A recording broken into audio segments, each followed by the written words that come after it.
14.5 انور مقصود کا آخری تحفہ۔ پاکستان کے مقبول ترین مزاح اور ڈرامہ نگار انور مقصود نے اپنے چاہنے والوں کو آخری تحفہ دے دیا۔ انور مقصود طویل عرصے سے مزاح نگاری کر رہے ہیں، جنہوں نے ٹی وی کے علاوہ تھیٹر کے لیے بھی شور افاق ڈرامے لکھے۔ کراچی اور اسلام آباد کی طرح 14.5 اگست کی اب تک کی ہر پرفارمنس لوگوں کی ایک بڑی تعداد کو اپنی طرف متوجہ کرنے میں کامیاب رہی ہے، اور حاضرین نے قابل یقین پیشکش، ڈرامہ، کوریوگرافی اور یقیناً ایک مضبوط کہانی کو دیکھ کر دنگ رہ گئے۔ 10 سال پہلے انور مقصود نے 14.5 اگست لکھا، جس میں پاکستان کی 65 سالہ تاریخ کا جائزہ لیا گیا۔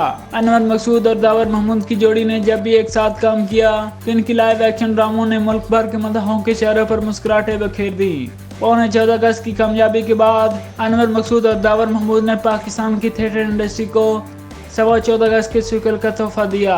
90 منٹ کے اس ڈرامے میں مشرقی پاکستان کے ہنگامہ خیز تقسیم کا خلاصہ کیا گیا۔ اب ایک دہائی کے بعد داور محمود اور انور مقصود نے 14.5 اگست کے نام سے آخری حصہ جاری کر کے مداحوں کو ایک ایسا تحفہ پیش کیا ہے جس کا وہ انتظار کر رہے تھے۔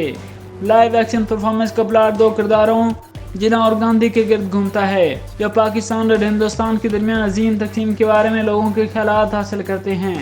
جناح اور گاندھی لوگوں کے رد عمل کو اکٹھا کرنے اور ان الزامات کے خلاف کیس لڑنے کے لیے 4 مقامات کشمیر، لاہور، دہلی اور لندن کا دورہ کرتے ہیں۔ کیا یہ تقسیم ایک اچھا فیصلہ تھا یا نہیں؟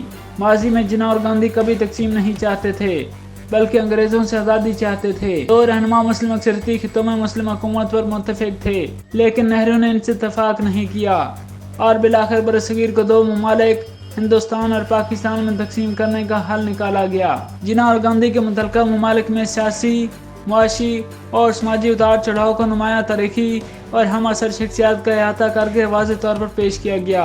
جب سنگین حالات دکھائے جاتے تو بھی انور مقصود کی تحریر کے جادو اور ہر اداکار کی بے باک اداکاری کی وجہ سے لوگ ہنستے ہوئے نظر آتے۔ ڈرامے کے مرکزی کرداروں کو کشمیر سے لاہور سے دلی سے لندن تک پاکستان اور ہندوستانی سیاست کے بارے میں جاننے کے لیے سب کچھ دکھایا گیا ہے۔ لاہور کی ہنگامہ خیز سڑکوں سے لے کر اس کے شہریوں میں بڑھتی ہوئی سیاسی سرگرمی تک، دلی میں ریاستی سرپرستی میں بننے والی فلم سے لے کر لندن تک کی سڑکوں اور بدنام زمانہ سیاسی شخصیت الطاف حسین کی انتہائی شاندار مزاحیہ اور جگہ جگہ تصویر کشی نظر آتی ہے۔ پاکستانی سیاست میں 14.5 اگست ایک ہی پیکیج میں طنز اور تفریح فراہم کرتا ہے۔ اس بارے میں شائقین کا کہنا تھا کہ انہیں ڈرامے کے ذریعے تاریخ پاکستان کے ساتھ ساتھ بہترین تفریح بھی دیکھنے کو ملی ہے۔